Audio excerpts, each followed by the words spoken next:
आप लोगों ने सोचा होगा कि वह नाम क्यों छोड़ दिया। वह नाम है जिसके नेतृत्व में आज इतना भव्य कार्यक्रम यहां पर आयोजित हुआ है, वह डॉक्टर मंजू भदौरिया।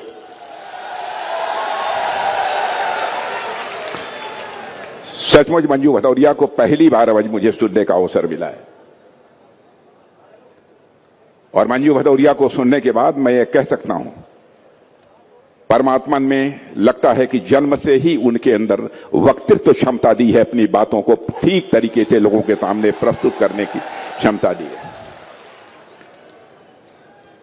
और बहनों भाइयों, यदि आज आपके बीच में आया हूं, लंबे अरसे के बाद आया हूं। भारत देश की राजनीति में होने के कारण स्वाभाविक रूप से देश के कोने कोने में विभिन्न कार्यक्रमों में जाना पड़ता है। इतना ही नहीं, भारत का रक्षा मंत्री होने के नाते दुनिया के दूसरे देशों में भी बराबर आना जाना पड़ता है। दिल की हसरत यही रहती है कि एक बार अपने उत्तर प्रदेश वासियों के बीच में पहुंचूं, लेकिन चाहते हुए भी जितना मैं चाहता हूं, जो हमारी चाहत रहती है, उसके अनुरूप आप लोगों के बीच मेरा आना संभव नहीं हो पाता है। और लंबे समय के बाद मैं आया हूं, लंबे समय के बाद आया हूं, फिर भी आप लोगों ने जिस तरीके से तालियां बजाकर मेरा स्वागत किया है, अभिनंदन किया है,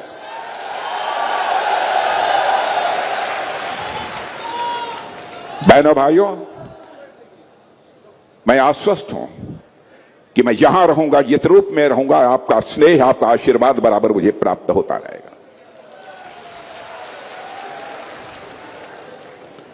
आपने तालियां बजाकर स्वागत किया है, अभिनंदन किया है, लेकिन भारत की परंपरा है और शिष्टाचार का तकाजा है, स्वागत, अभिनंदन और सलाम दुआ कभी एक तरफा नहीं होना चाहिए। इसलिए मैं भी एक बार शीश झुकाकर आप सभी बहनों भाइयों का हार्दिक अभिनंदन करता हूं, आप सभी का स्वागत करता हूं। और बहनों भाइयों, आगरा की इस धरती पर वीरता, स्वाभिमान और देशभक्ति के अमर प्रतीक महाराणा प्रताप जी की प्रतिमा का अनावरण जो आज मैंने किया है, उससे मुझे अत्यधिक प्रसन्नता हुई है। और आज मैं कह सकता हूं, जहां जहां हिंदुस्तान में महाराणा प्रताप की प्रतिमा का अनावरण करने के लिए मुझे आमंत्रित किया जाता है, बराबर मैं उन कार्यक्रमों में पहुंचता हूं, एक कार्यक्रम को भी मैं छोड़ता नहीं हूं। या कोई ऐसा कार्यक्रम जो महाराणा प्रताप से जुड़े हुए हों, उन कार्यक्रम में जरूर जाता हूं। मैं मानता हूं कि महाराणा प्रताप का शौर्य, उनका त्याग और उनका संघर्ष इतना बड़ा है कि हिंदुस्तान कभी मैं महाराणा प्रताप को भूल नहीं सकता।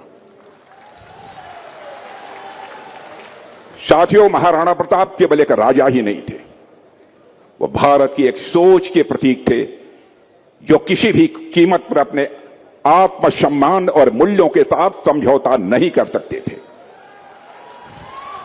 आप यह कल्पना करिए कि अकबर ने तो महाराणा प्रताप से समझौता करने की कोशिश की। महाराणा प्रताप चाहते तो अकबर के साथ समझौता कर लेते और अपने महल में, आलीशान महल में बहुत सुख और आनंद से अपनी जिंदगी काट सकते थे। लेकिन महलों का बिस्तर छोड़कर पहाड़ों में पत्थरों पर सोना, महलों का कोमल बिस्तर छोड़कर पहाड़ों के पत्थरों पर सोना उन्होंने मंजूर किया। लेकिन मेरे बहनों भाइयों, 56 भोग छोड़ दिया, लेकिन घास की रोटी खाकर भारत के स्वाभिमान की उन्होंने रक्षा की। ऐसे थे हमारे महाराणा प्रताप। मेरे बहनों भाइयों, उन्होंने हर कष्ट सहा, लेकिन कभी भी मुगलों के सामने उन्होंने घुटने नहीं टेके और अपनी मातृभूमि की रक्षा के लिए हल्दी घाटी की पीली मिट्टी को दुश्मनों के खून से लाल कर दिया था। वह थे महाराणा प्रताप। मैं ऐसे वीर महाराणा प्रताप का शीश झुकाकर नमन करता हूं, हृदय से उनके प्रति आदर की अभिव्यक्ति करता हूं। बहनों भाइयों, पिछले महीने ही जयपुर में एक विशाल महाराणा प्रताप की प्रतिमा का मैंने अनावरण किया। वहां के मुख्यमंत्री श्री शर्मा जी ने, भजन लाल जी शर्मा ने मुझे आमंत्रित किया था, उसको उद्घाटन करने के लिए मैं गया था। बहुत सारी बातें उनके बारे में बोली थी, सारी बातों को यहां दोहराने का कोई औचित्य नहीं है, लेकिन मैं कहना चाहता हूं, आजादी के बाद हिंदुस्तान में बहुत सरकारें आई, बहुत सरकारें गई, लेकिन बहुत सरकारें इसके पहले आजादी हासिल होने के बाद इस हिंदुस्तान में ऐसी थी, जो बच्चों को यह पढ़ाया जाता था कि Akbar was the great, Akbar महान था। लेकिन भारत मां के सच्चे सपूत महाराणा प्रताप को वो स्थान और सम्मान जो मिलना चाहिए वह नहीं दिया गया। लेकिन महाराणा प्रताप की वीरता और उनका शौर्य मेरे बहन भाइयों किसी सरकार अथवा किसी इतिहासकार का मोहताज नहीं है, यह मैं डंके की चोट पर कहना चाहता हूं। अकबर भी चला गया, मुगल भी चले गए, उनके वंशजों का नामो निशान मिट गया, लेकिन आज भी हिंदुस्तान के ही नहीं बल्कि जो हिंदुस्तान के लोग दुनिया के दूसरे देशों में रहते हैं, उनके दिलों में यदि कोई जिंदा है तो हमारे महापुरुष महाराणा प्रताप जिंदा है। मेरे बहनों भाइयों, आज भी भारत की माताएं अपने बच्चों को, आज भी हमारी भारत की माताएं बहनें अपने बच्चों को महाराणा प्रताप की कहानी सुनाती हैं। महाराणा प्रताप के पूरे जीवन से मेरे बहनों भाइयों यह प्रेरणा मिलती है कि आजादी की कोई कीमत नहीं हुआ करती, देश और देश के लोगों के आत्मसम्मान से बढ़कर कुछ नहीं है। और इसी सोच के साथ हमने पिछले 12 वर्षों में भारत के गौरव को बढ़ाने के लिए प्रधानमंत्री मोदी जी के नेतृत्व में से हिंदुस्तान में काम किया है। हम लोगों की पूरी कोशिश थी कि भारत के हर नागरिक को सुरक्षा मिलनी चाहिए, भारत के हर नागरिक को सम्मान मिलना चाहिए। और बहनों भाइयों, मैं केवल भाषण के लिए नहीं कह रहा हूं, दुनिया के अधिकांश देशों में मेरा आना जाना होता है, इसलिए मैं कहना चाहता हूं कि आज के 12 वर्ष पहले भी दुनिया के कई देशों में कई कार्यक्रमों को संबोधित करने का, वहां के नेताओं से, राष्ट्राध्यक्षों से, वहां के प्रधानमंत्रियों से मिलने का मुझे अवसर प्राप्त हुआ है।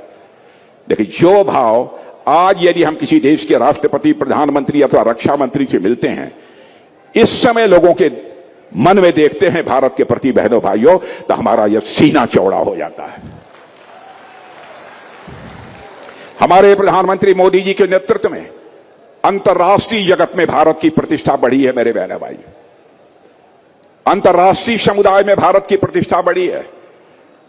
पहले अंतर्राष्ट्रीय मंचों पर कुछ भारत बोलता था तो भारत की बातों को जितनी गंभीरता पूर्वक लिया जाना चाहिए नहीं लिया जाता था, लेकिन आज हमारा भारत अंतर्राष्ट्रीय मंचों पर कुछ बोलता है मेरे बहनों भाइयों, तो सारी दुनिया कान खोलकर सुनती है भारत बोल क्या रहा है। यह भारत की हैसियत बनी है। मैं आपको याद दिलाना चाहता हूं, 2014 के पहले आए दिन कहीं न कहीं कोई आतंकी घटना ऐसे हिंदुस्तान में हुआ करती थी, तब भी कांग्रेस की अध्यक्ष हुआ करती थी। अब कौन अध्यक्ष हुआ करता था मैं नाम नहीं लेना चाहता, आतंकवादियों के मारे जाने पर उन्होंने आंखों से आंसू बहाए थे। और कांग्रेस के नेता राहुल गांधी जी ने तो यहां तक कह दिया कि हम सब आतंकी हमले रोक नहीं सकते। कभी कभी एक दो इस प्रकार की घटनाएं हो ही जाती हैं, लेकिन आज हमने अपने जवानों को मेरे बहनों भाइयों खुली आजादी दे दी है। कहीं पर भी आतंकवादी वारदात होती है तो आतंकवादियों का सफाया होना चाहिए, और आतंकवादियों का सफाया यही नहीं होना चाहिए, सीमा पार करके जाना हो तब भी आतंकवादियों का सफाया होना चाहिए। आपने देखा होगा ऑपरेशन सिंदूर, आपने देखा होगा पुलवामा, उसके पहले भी जो घटनाएं हुई थी उन घटनाओं में भी हमारे प्रधानमंत्री जी ने किस प्रकार से कार्रवाई की थी। और बहनों भाइयों, इस बार धर्म पूछकर निर्दोष नागरिकों को मारा आतंकवादियों ने। दूसरे दिन ही अपने तीनों सेनाध्यक्षों को, सारे बड़े अधिकारियों की बैठक मैंने बुलाई, और आपको जानकर यह सुनकर खुशी होगी, भारत के तीनों सेनाध्यक्ष, सेना, वायु और नौ सेनाध्यक्षों ने यह कहा, मैंने पूछा ऑपरेशन करना है, क्या ऑपरेशन के लिए आप लोग तैयार हैं? डंके की चोट पर हाथ उठाकर कहा कि सर हम अभी अभी ऑपरेशन करने के लिए तैयार हैं पाकिस्तान के खिलाफ।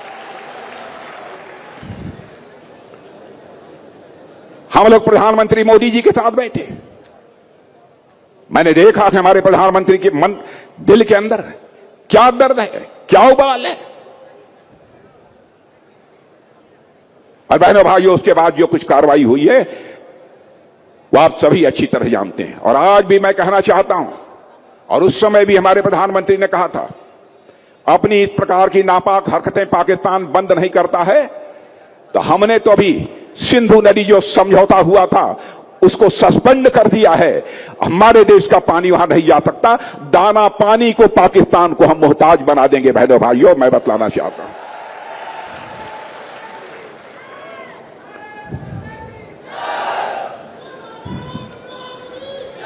और बहनों भाइयों, मैं कहना चाहता हूं, हम लोग शांति चाहने वाले लोग हैं,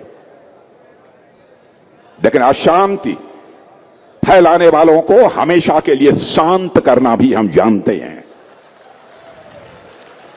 12 साल पहले कोई सोच नहीं सकता था कि भारत को कभी नक्सलवाद से मुक्ति मिलेगी। कई वर्षों तक नक्सलियों का तांडव हिंदुस्तान के कोने में कहीं न कहीं चलता रहता था, खून की होली खेलते थे। हमारे पुलिस के और सुरक्षा के जवान जो खड़े हैं यहां पर हमारे सामने, सैकड़ों की संख्या में हमारे ऐसे पुलिस और सुरक्षा के जवान जो कि नक्सलवादियों के खिलाफ संघर्ष करते थे, उनके ऊपर गोलियां चलाते थे। बड़ी संख्या में हमारे पुलिस के जवानों ने भी अपनी शहादत दी है। कोई सरकार इसे बर्दाश्त कर ले बहनों भाइयों, लेकिन हम लोगों की सरकार इसे बर्दाश्त नहीं कर सकती। सड़कें नहीं बन पाती थी, उन क्षेत्रों में कोई उद्योग नहीं लग पाते थे, सब तो सब सारे स्कूल जो पहले चल रहे थे सारे स्कूल भी बंद होते। लेकिन बहनों भाइयों, आज हम डगे की चोट पर कह सकते हैं, अपने प्रधानमंत्री के नेतृत्व में हमने हिंदुस्तान से नक्सलवाद का पूरी तरह से सफाया कर दिया है। और हमने साबित कर दिया है कि हम जनता से झूठे वादे करके नहीं आए, साफ नीयत से हम देश की सेवा करने के लिए आए। हम राजनीति करते हैं तो केवल सरकार बनाने के लिए राजनीति नहीं करते हैं मेरे बहनों भाइयों, हम लोग राजनीति करते हैं तो देश बनाने के लिए राजनीति करते हैं, समाज बनाने के लिए भी राजनीति करते हैं। आज जाकर उन क्षेत्रों में देखिए, स्कूलों में घंटियां बज रही हैं, सड़कें बन रही हैं, विकास पहुंच रहा है। और महाराणा प्रताप की वीरता के किस्से तो हम सभी जानते हैं, लेकिन हमें साथ यह भी जानना चाहिए कि उन्होंने कभी समाज को, हमारे महाराणा प्रताप ने तोड़ने का काम नहीं किया है, महाराणा प्रताप ने समाज को जोड़ने का काम किया है। उनके सेना में हर समाज के लोग थे, आदिवासी थे, भिन्न भिन्न जातियों के लोग उनकी सेना में थे। जाति और पंथ के आधार पर उन्होंने कभी भी भेदभाव कभी नहीं महाराणा प्रताप ने किया, जैसा कि हमारे बघेल जी कह रहे थे। वे सबको साथ लेकर चलने वाले थे, इसीलिए महाराणा प्रताप के प्रति हमारी गहरी आस्था है। जैसे हमारे प्रधानमंत्री जी कहते हैं कि सबका साथ, सबका विकास, सबका विश्वास, सबका प्रयास, यह प्रेरणा वहीं से हमको मिली है। और यह और हम लोगों ने महाराणा प्रताप के मूल्यों पर चल के दिखाया है। बहनों भाइयों, हमारे लिए भारत के हर नागरिक का विकास यह हमारी प्राथमिकता है, और हमारे लिए भारत का हर नागरिक समान है। हम जाति पंथ मजहब की राजनीति नहीं करते हैं, हम राजनीति करते हैं तो इंसाफ और इंसानियत की राजनीति करने वाले लोग हैं। कभी हमारे ऊपर आरोप लग जाता है, लेकिन चाहे कोई किसी भी जात का होगा, चाहे कोई किसी धर्म का मानने वाला होगा, जुल्म और अत्याचार करेगा तो वोट की राजनीति को ध्यान में रखते हुए हम तुष्टीकरण नहीं करेंगे बहनों भाइयों। यदि जुल्म करेगा तो उसके ऊपर हम जितना भी जो भी सख्त कार्रवाई की जा सकती है वह करने में भी हम पीछे नहीं रहेंगे। जहां तक हमारी सरकार का प्रश्न है, आप लोग जानते हैं, कोई यह कह सकता है, आरोप लगाने के लिए कुछ भी आरोप लगा सकता है। बहनों भाइयों, आयुष्मान भारत कार्ड हिंदुस्तान की राजनीति में पहली बार किसी सरकार ने लागू किया था। हमारी सरकार ने, हमारे प्रधानमंत्री ने लागू किया है। किसी एक वर्ग को नहीं मिला है, सबको मिला है, और आगे हम लोग इसको और आगे बढ़ाने वाले हैं। और मेक इन इंडिया प्रोग्राम से भारत में कोई फैक्ट्री लगती है तो उससे सभी को रोजगार मिलता है। वैसे ही यह जो कार्यक्रम हम लोगों ने चलाया है सब आयुष्मान भारत कार्ड का, उसका भी लाभ अधिकतम गरीबों लोगों को मिल रहा है, उसके अतिरिक्त मध्यम वर्गीय परिवारों को मिल रहा है। स्वच्छता का अभियान हमारे प्रधानमंत्री ने सारे देश में चलाया, तो क्यों हर क्षेत्र में सफाई हो, हर व्यक्ति का जीवन बेहतर हो।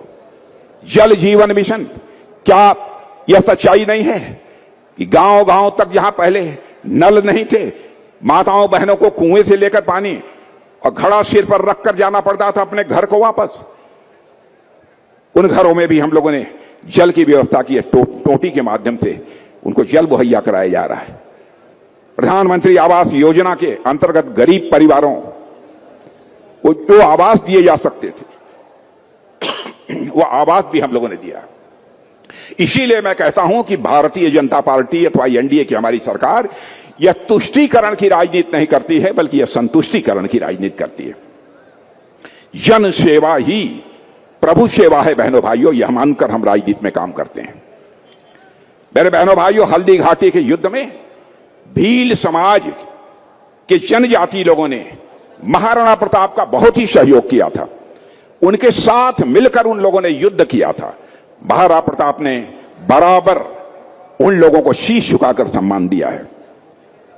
और हमारी सरकार ने पिछले 12 वर्षों में महाराणा प्रताप के आदर्शों पर ही चलते हुए मेरे बहनों भाइयों, गरीब, वंचित, पिछड़े वर्ग के लोगों को के जीवन को बेहतर बनाने के लिए जो भी कुछ किया जा सकता है वह करने की कोशिश कर रही है।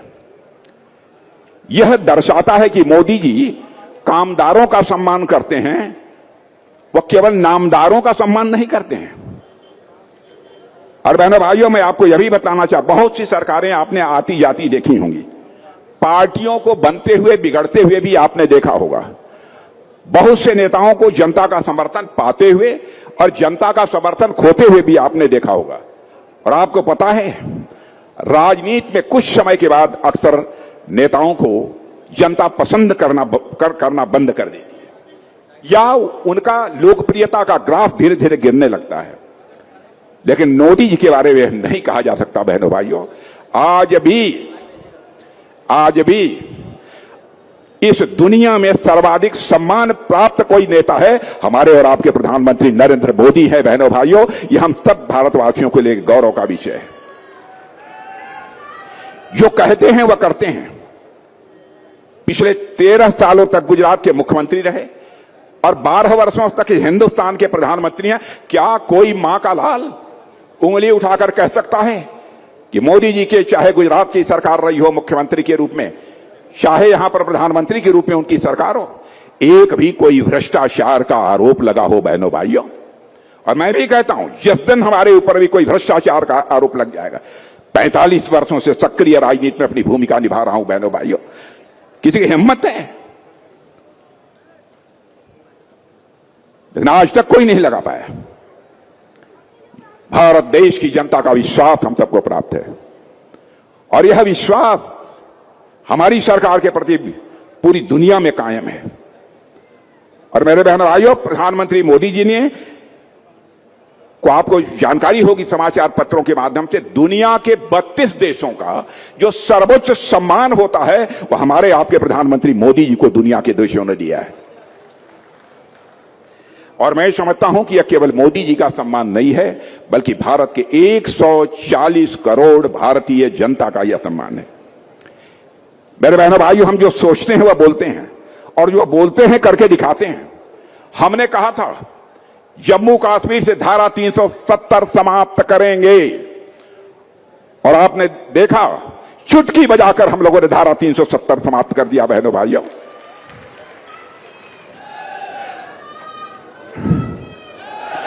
हमने कहा था रामलला हम आएंगे, रामलला हम आएंगे, अयोध्या की धरती पर ही हम मंदिर बनाएंगे। हमने करके दिखा दिया।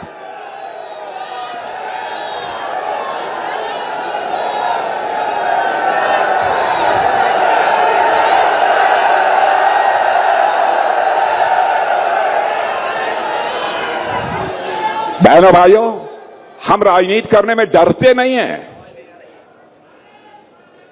दूसरी पार्टियों के लोग डरते हैं कहीं वो जाति न नाराज हो जाए, कहीं उस धर्म वाले न नाराज हो। वोट मिले या न मिले बहनों भाइयों, देश रहना चाहिए, सरकार रहे या न रहे, देश रहना चाहिए। तमाशा बना दिया इन लोगों ने। बन गया अयोध्या में भव्य राम मंदिर। हमने कहा था 3 तलाक को हमारी सरकार बनेगी तो समाप्त करेंगे। मुझे याद है जब हम चुनाव लड़ने जा रहे थे, उसके पहले तीनों जो चुनाव इस देश में हुए हैं, प्रधानमंत्री मोदी जी ने कहा कि राजनाथ जी, जो घोषणा पत्र तैयार होता है उसकी जो कमेटी होती है उसकी अध्यक्षता बराबर मोदी जी ने कहा कि राजनाथ जी करेंगे। मैं ही करता हूं। बराबर मुझसे कहते हैं मोदी जी कि राजनाथ जी इस बात का जरूर ध्यान रखिएगा कि ऐसी कोई बात न आ जाए जो हम अपने घोषणा पत्र में वादा कर दें और उस वादे को पूरा न कर पाए। मैंने कहा मोदी जी चिंता मत करिएगा। और उसी में हम लोगों ने 3 तलाक प्रथा हम समाप्त करेंगे हमारी सरकार बनने के बाद।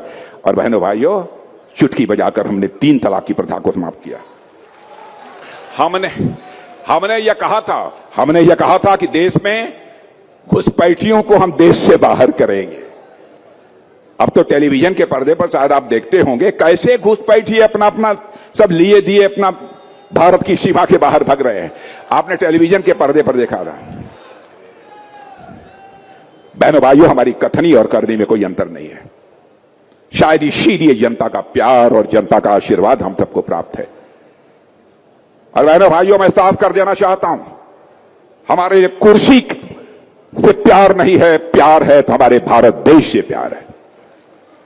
और हमारा मानना है कुर्सी रहे या छूटे, लेकिन जनता का भरोसा किसी भी सूरत में टूटना नहीं चाहिए। यही हमारे दिल की हसरत रहती है। और इसीलिए हम देश की जनता को सर्वोपरि मानते हैं। और हमारे लिए राजनीति नहीं बल्कि राष्ट्रहित ही सबसे ऊपर है। और इतना ही नहीं, हम सिर्फ और सिर्फ भारत की आन बान और शान को बढ़ाने के लिए ही तरह काम करने वाले लोग हैं। याद कीजिए 2014 से पहले मेरे बहनों भाइयों, देश में एक निराशा का माहौल था। किसान बदहाल था, बहुत परेशान था। देश की जनता की आखिरी उम्मीद यदि कोई बचा था तो केवल मोदी जी बचे थे। अब किसानों के लिए क्या क्या किया है उन्होंने, बहुत सारे लोग हैं। बहुत विस्तार में जाकर इसकी मैं यहां पर चर्चा नहीं करना चाहूंगा, लेकिन इस सच्चाई को तो स्वीकार करना पड़ेगा। पहले की सरकारों से काफी बेहतर किसानों के लिए हमारी सरकार ने किया है। इस सच्चाई को तो ईमानदारी से कोई ना कोई स्वीकार करेगा। मिनिमम सपोर्ट प्राइस लगातार हम लोगों ने बढ़ाया है, उसमें सुधार किया है। लेकिन मैं भी किसान का बेटा हूं, प्रधानमंत्री जी किसान के बेटे हैं, उनकी भी बराबर चिंता रहती है और क्या किया जाए किसानों को, खेती के अतिरिक्त अन्य दूसरे काम काजों से कैसे उनसे जोड़ा जाए। अब पीएम किसान सम्मान निधि का जहां तक प्रश्न है, हमारी बात सच हो तो आप लोग ताली बजाइएगा, न सच हो तो मत बजाइएगा। पीएम किसान सम्मान निधि के अंतर्गत 3 महीने पर कुछ पैसा आता है कि नहीं आता है? आता है। कोई कह सकता है कि बहुत कम आता है, 6,000 रुपया हम लोग देते हैं। अरे बहनों भाई, शुरुआत तो की हम लोगों ने, पहले तो किसी ने सोचा भी नहीं। चाहे जो कुछ भी होगा, इससे अन्नदाताओं की आय बढ़ी है। किसी न किसी हद तक, मैं कहता हूं ज्यादा नहीं, लेकिन किसी न किसी हद तक कर्ज से तो राहत मिली है। 2019 में पीएम किसान सम्मान निधि की शुरुआत की गई, तब समाजवादी पार्टी और कांग्रेस जैसे विरोधी दल के लोग देश की किसानों को गुमराह कर रहे थे। लोग कह रहे थे, अरे साहब ये देखिए, ये बीजेपी वाले धोखा दे रहे हैं। 2019 का चुनाव जैसे ही पूरा हो जाएगा, इस योजना को बंद कर देंगे। मैं बहनों भाइयों कहना चाहता हूं, उनसे पूछिए, जहां जाए पूछिए। यह कहा था कि यह योजना प्रधानमंत्री किसान सम्मान निधि की 2019 के चुनाव के बाद समाप्त कर देंगे। क्या हुआ? अभी तक समाप्त नहीं हुई है। बहनों भाइयों, आज मैं कहकर जा रहा हूं, यह योजना जब तक हमारी सरकार है समाप्त नहीं होगी। इस योजना की धनराशि बढ़ेगी, घटने वाली नहीं है। याद कीजिए कैसे उत्तर प्रदेश की पहले की सरकारों के समय चीनी मिलें बंद रहा करती थी। औने पौने दामों पर किसानों का गन्ना खरीदा जाता था। कई सालों तक मैं जानता हूं किसान आते थे, उन किसानों के गन्ने का भुगतान नहीं मिलता था। और इतना ही नहीं, चीनी मिलों के बाहर महीनों तक ट्रालियां खड़ी रहती हैं। लेकिन आज बहनों भाइयों ऐसी स्थिति नहीं है। उत्तर प्रदेश में 3 लाख करोड़ रुपए तक की अधिक धनराशि गन्ना किसानों के बैंक खातों में हमारे यहां के मुख्यमंत्री योगी आदित्यनाथ जी ने भेजा है मेरे भाई। और देश के किसी भी राज्य के गन्ना किसानों को इतना भुगतान नहीं हुआ है जितना हुआ है। इसलिए मैं कहना चाहता हूं, और बहनों भाइयों 2014 से पहले भारत दुनिया में वो सम्मान नहीं पा रहा था जिसका वो हकदार था। इतने घोटाले हो रहे थे कि भारत में दुनिया के दूसरे देश का कोई भी निवेशक पैसा लगाने को तैयार नहीं था। लेकिन आज भारत ने दुनिया के दूसरे देशों के साथ अपने जितने अच्छे रिश्ते बना लिए हैं, सारी दुनिया आज हमको सम्मान की नजरों से देखती है। दुनिया भारत के साथ व्यापार करना चाहती है। और आपको जानकर खुशी होगी कि 2014 के बाद से दुनिया के 38 देशों के साथ व्यापार करने का समझौता भारत ने किया है। इसके पहले इसकी कोई कल्पना भी नहीं कर सकता था। आज दुनिया की बड़ी बड़ी कंपनियां भारत में प्लांट लगा रही हैं। बड़ी बड़ी कंपनियां भारत में प्लांट लगा रही हैं। यह आगरा की बात आप कर रहे थे। आगरा भी डिफेंस कॉरिडोर का ही एक नोड है। आगरा डिफेंस कॉरिडोर जो उत्तर प्रदेश में घोषित हुआ है, डिफेंस फैक्ट्रियां अब इधर भी लगेंगी। लखनऊ से लगनी शुरू हो गई हैं, चित्रकूट में लगी, कहीं न कहीं कोई न कोई इंडस्ट्री इस प्रकार की लगती चली जाएगी। अभी तो यह सिलसिला आगे बढ़ने वाला है मेरे बहनों भाइयों, समय की प्रतीक्षा कीजिए। आज जहां तक आईफोन का प्रश्न है, आईफोन खूब चलता है। 25% दुनिया में 100 में से 25 आईफोन यदि कहीं पर बन रहे हैं तो हमारे और आपके देश भारत में बन रहे हैं। और जानते हैं बहनों भाइयों, आपकी खुशी होगी, जिस उत्तर प्रदेश के रहने वाले आप लोग हैं, फोन बनाने के आईफोन बनाने के मामले में हमारा उत्तर प्रदेश नंबर 1 है, सबसे आगे है। और आज देश में जितने भी फोन बन रहे हैं में आधे से ज्यादा उत्तर प्रदेश में ही बन रहे हैं। मेरे बहनों भाइयों, 2014 से पहले महिलाओं की स्थिति क्या थी मुझे बताने की जरूरत नहीं है। हालात कुछ ऐसे पैदा होते थे कि उन्हें अपने मान सम्मान और स्वाभिमान के साथ क्या बतलाएं, माने नित्य क्रिया के लिए भी उनको बाहर जाना पड़ता था। इसकी चिंता किसने की है आजाद भारत में? पहली बार हमारी मोदी जी के नेतृत्व की सरकार ने समझी, महिलाओं के दर्द को लोगों ने समझा। और हम लोगों ने जब सरकार बनी तो 2014 से ही अपने माताओं बहनों के जीवन से जुड़ी हुई परेशानियों को समाप्त करने का संकल्प लिया। और हमने देश में 12 करोड़ से ज्यादा शौचालय बनवाए और यह सिलसिला आगे भी चलता रहेगा। कई ऐसे जल जीवन मिशन है। अब करोड़ों महिलाओं के नाम बैंक का खाता खुला है। घर में महिलाओं के नाम से खाता खुलता है तो आपको नाराजगी तो नहीं होती? किसी को नाराजगी होती है? क्यों, पीछे वाले नाराज तो नहीं होते? चलिए, बहुत अच्छा। नहीं, आप लोग जब मन होता तब पैसा निकाल करके खर्च कर देते थे, तब यह हुआ कि माताओं बहनों को दे, कम से कम वो तो नियंत्रण करेंगे। हाँ, आ रहे। नहीं, आपने ईश्वर ध्यान संज्ञान की हमारे संज्ञान में लाया है। मेरे ध्यान में आ गया। मैं योगी जी से संबंध में निश्चित रूप से बात करूंगा, गंभीरतापूर्वक बात करूंगा। बहनों भाइयों, हमने उज्ज्वला योजना की भी शुरुआत की है। करोड़ों घरों में सिलेंडर पहुंचे हैं।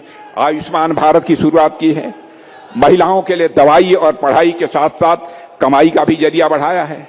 देश के करीब 10 करोड़ महिलाओं को सेल्फ हेल्प ग्रुप से उनको जोड़ने का काम किया है। और आपको जानकर खुशी होगी, ऐसी माताएं बहनें जो कि 1000 पति भी नहीं थे, 3 करोड़ माताएं बहनें इस हिंदुस्तान में लखपति बन गई हैं मेरे बहने भाई। हमारी योजनाओं के माध्यम से हुआ है। ऐसी कई योजनाएं भारत सरकार ने जो प्रारंभ की हैं, उसका लाभ आज देश को मिल रहा है। और आज देश की स्थिति बदल चुकी है। और मेरे बहनों भाइयों, आपको पता है, उत्तर प्रदेश का जहां तक सवाल है, यहां पर मुख्यमंत्री योगी नाथ जी जिस दमखम के साथ सरकार चला रहे हैं, बहनों भाइयों, उसकी जितनी भी सराहना की जाए वह कम है। अरे जो हो सो हो, लेकिन गुंडे बदमाशों के हौसले तो पस्त हो गए। किसी भी राज्य के विकास की पहली शर्त होती है चुस्त दुरुस्त कानून व्यवस्था, और कानून व्यवस्था ही चुस्त दुरुस्त नहीं होगी तो उस राज्य का किसी भी सूरत में विकास नहीं हो सकता। और योगी जी तो पता नहीं, अब तो सारे गुंडे बदमाशों को, लफंगों को शायद अब रात को कायदे से नींद नहीं आती होगी मेरे बहनों। सब कुछ निर्भर करता है नेतृत्व के ऊपर। यही पुलिस थी, लेकिन नेतृत्व ऐसा था, इनके हाथ बांधे हुए थे, इनके हाथ खोल दो। देखो किस मां की लाल की हिम्मत है कि हाथ में रिवॉल्वर लेकर लहराते हुए खुली सड़कों से गुजर जाए, किसकी हिम्मत है? बहनों भाइयों, जो कुछ भी हम लोगों ने किया है देश की जनता के हितों को ध्यान में रखकर किया है। एक सेमी कंडक्टर की आपको बात बता, चिप है। दुनिया में अधिकांश बहुत सारी चीजें चिप से चलती है। चिप आप लोगों में से सारे नौजवान बहुत अच्छी तरह जानते हैं।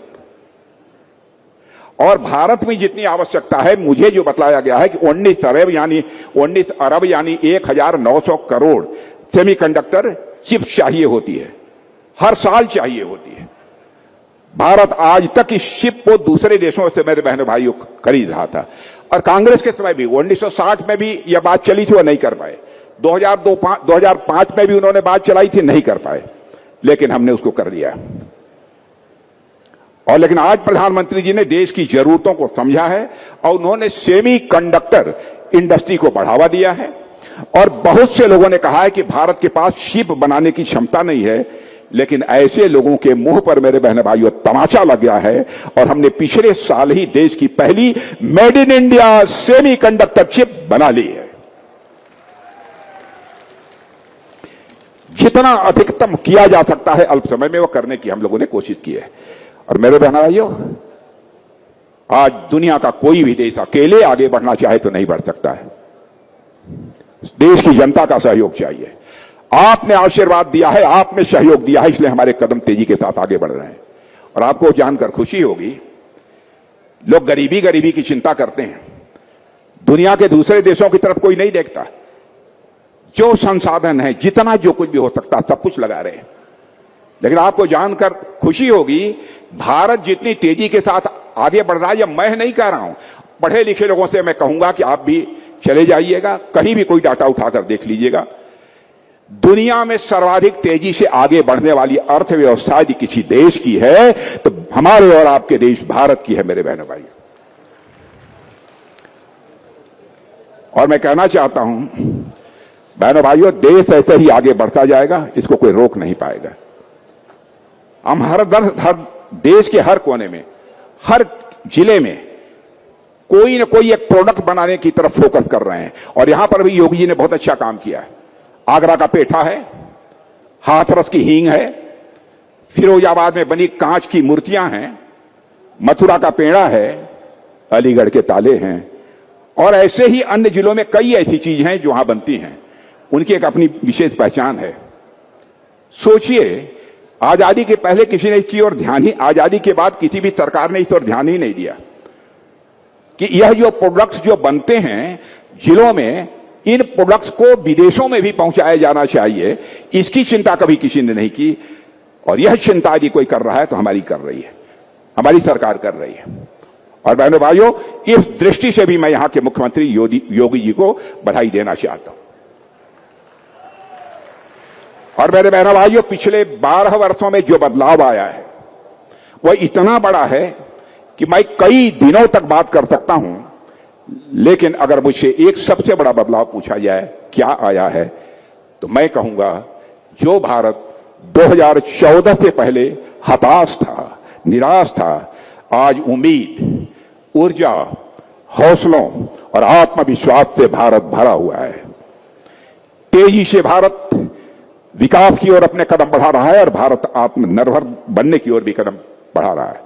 और भारत में जो यह बदलाव हो रहा है, इसके पीछे यदि कुछ है तो जनता का विश्वास है, सरकार की सही नीयत है और सरकार की सही नीति है। और बहने भाइयों, आज के अवसर पर यह ज्यादा कुछ न कहते हुए इससे मैं विशेष रूप से डॉक्टर राजेंद्र सिंह जी, जो पूर्व विधायक रहे,